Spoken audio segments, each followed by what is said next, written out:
guys, so we are at the end of week 1 of the Positively Unstoppable Challenge, and this week has been a lot of different things. So I feel like in terms of health efforts, I have done really well.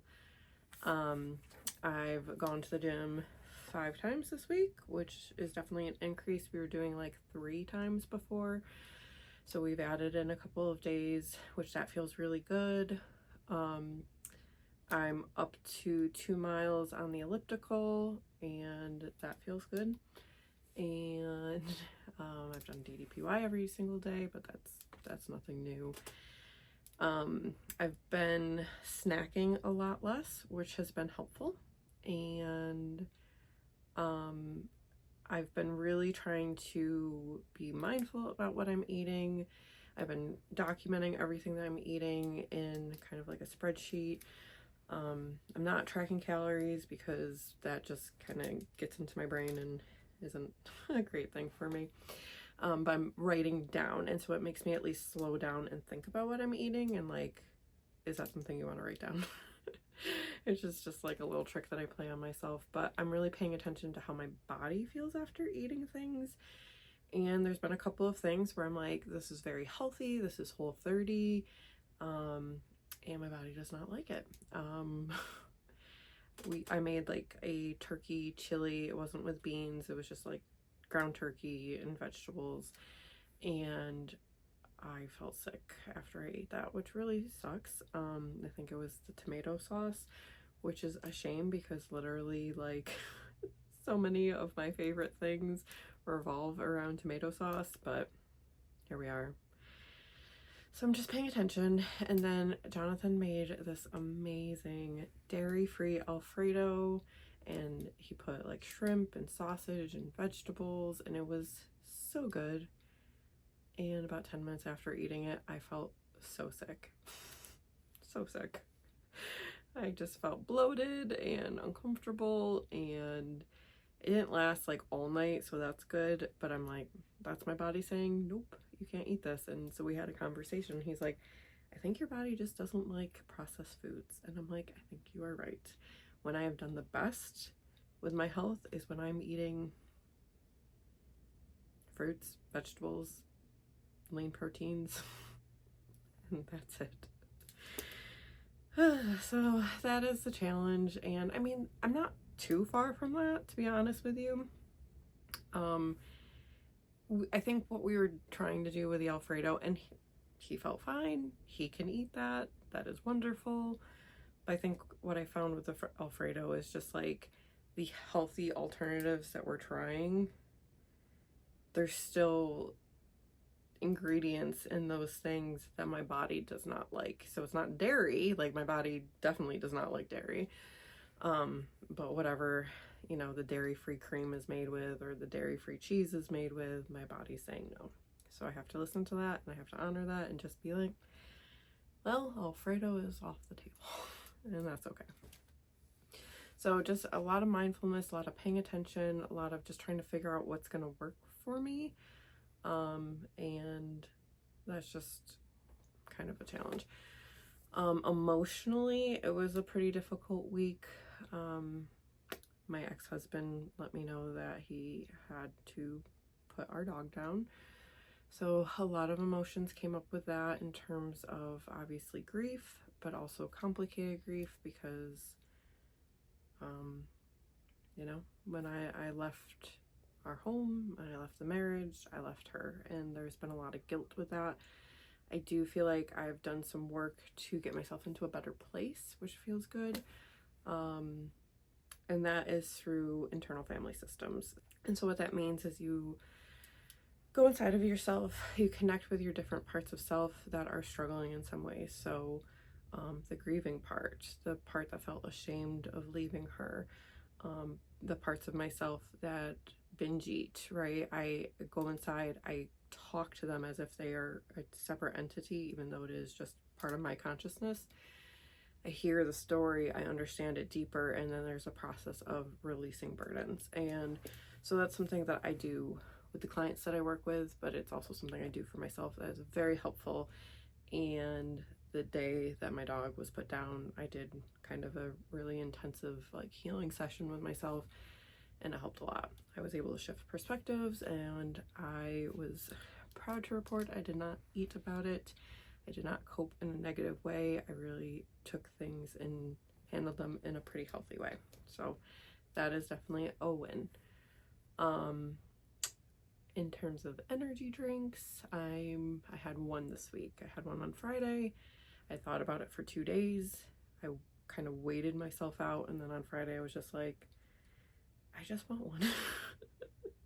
And I was pretty tired that day. And it helped because after I drank it, I danced and I cleaned the house, and it felt great. And I decided that's it. Like, that's my one for the week. And you know, I'm not going to beat myself up too much about it because I was drinking 1 to 2 a day. So one for an entire week feels like improvement. My hope is at some point I will have 0 a week, but I'm not going to beat myself up because I had one. So that's good. I've been doing a lot of reflecting, and some of the things that I am thinking about are about comfort. So I posted it in the group this week that my why am I doing this? I want to feel comfortable in my body. The weight that I'm at right now, I do not feel comfortable in my body. I have sensory issues, and like I can't wear jeans. Somewhere in my like 20s, like it just became a thing of I'm never wearing jeans again. When I guess it was when leggings became okay, socially acceptable. I was like, I am only going to ever wear leggings again. And that is really about like sensory and comfort. And there was just a day earlier this week where it's like everything was too tight. My hair was uncomfortable. I could feel everything in my body, and it was just so uncomfortable. And I'll be honest, that is kind of like my baseline regardless of the weight I'm at, but it is totally amplified by having excess weight. So that's a huge part. I want to be comfortable in my body, and I want my body to be able to do more. There's things in DDPY I want to be able to do easily. I want to go on hikes and not be worried, like, am I going to be able to do this? Can I climb this entire mountain? I want to just know, like, yes, my body can do this. So those are my reasons why that I'm doing this. It's really just comfort and goals and just being able to live life fully. So on the flip side of that, which seems almost counterintuitive, but it's not, I have to get more comfortable being uncomfortable. So what I mean by that is like I have to allow myself to be uncomfortable with boundaries that I set with myself and other people. And that is not an easy thing for me. It's not easy for me to say no to myself, and it's definitely not easy for me to say no to other people. So like I have to be okay with setting boundaries, and I have to just sit with discomfort, because a lot of times the poor choices that I would make for my health were an attempt to numb something, whether it's emotional pain or physical pain. Like a lot of substances I've consumed through the years is because my body is so uncomfortable and I just don't want to feel it anymore.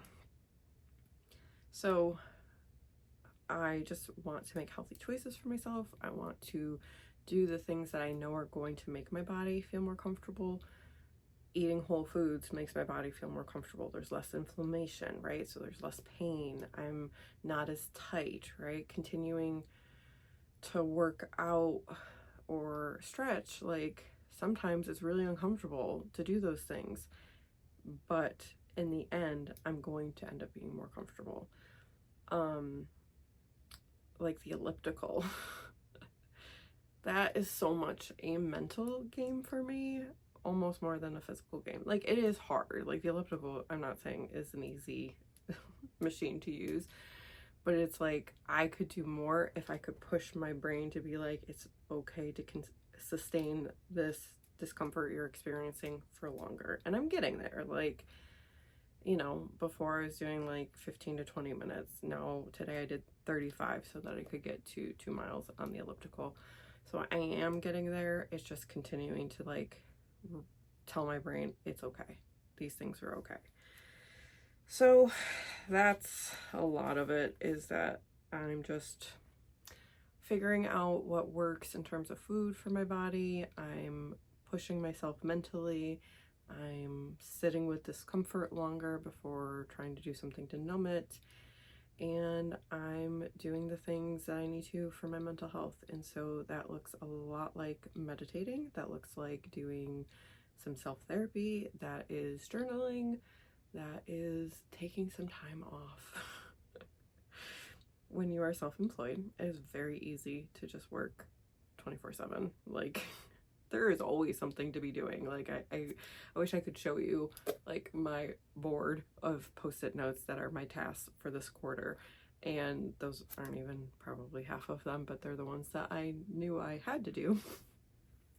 And so if I look at that board, I get overwhelmed sometimes because I'm like, there's so many things. But it's like, yeah, that you have a whole quarter to work on those things. That is until March or whenever the quarter ends.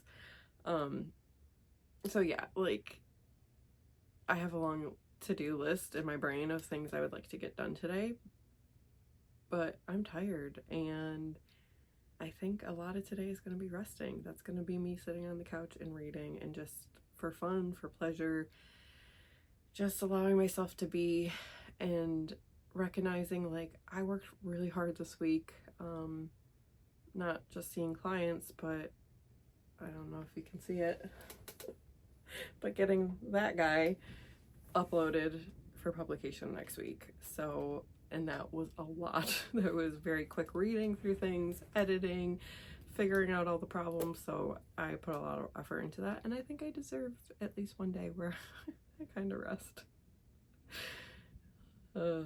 Anyways, so, and that's almost like a comfort thing too. Like, I have to be comfortable with rest, which sounds weird, but I'm not. Like, I told like Jonathan, I'm just babbling now and I need to wrap it up here, but Jonathan, you know, he's like, can you just like sit on the couch today and like read and watch TV? And I'm like, what? This is so foreign. I didn't like that. And I said to him, like, I have to go buy if I'm gonna sit in front of the TV today, I have to go buy a craft or something. Like, I have to still be doing something with my hands or productive. Like, I can't just watch TV. Like, that, I can't do it. So that is something I need to work on for my own health, mental health, of like, yeah, it's okay to just rest. It's okay to just sit and watch TV. Yeah, I don't know how I became this way. I don't know if I was born this way. I don't know. I mean, I do remember this in like college. Now I'm like really babbling, but I do remember this in college. Like, when I would watch TV, I would knit because like my brain was like, you have so many things to do for school and you're not doing any of them, so you have to do something productive. And I think I'm in that state now. A lot of times I will watch TV with him and I have my planners out and I'm like either decorating them or like writing down my plans for the week and stuff like that. Like, it's really hard for me to just sit unless I'm meditating, and then it's like purposeful, but just to like indulge. Well, I think we just uncovered a big area I need to grow in and heal in. So we're gonna work on that in 2024 of just like, yeah, it's okay to just sit in front of the TV. I think I'm more comfortable reading. That still feels productive. Okay, anyways, I'm sorry this was way longer than I intended, but it was a pretty good week, and thank you everyone for listening and being a part of this journey. Have a great one, guys. Bye.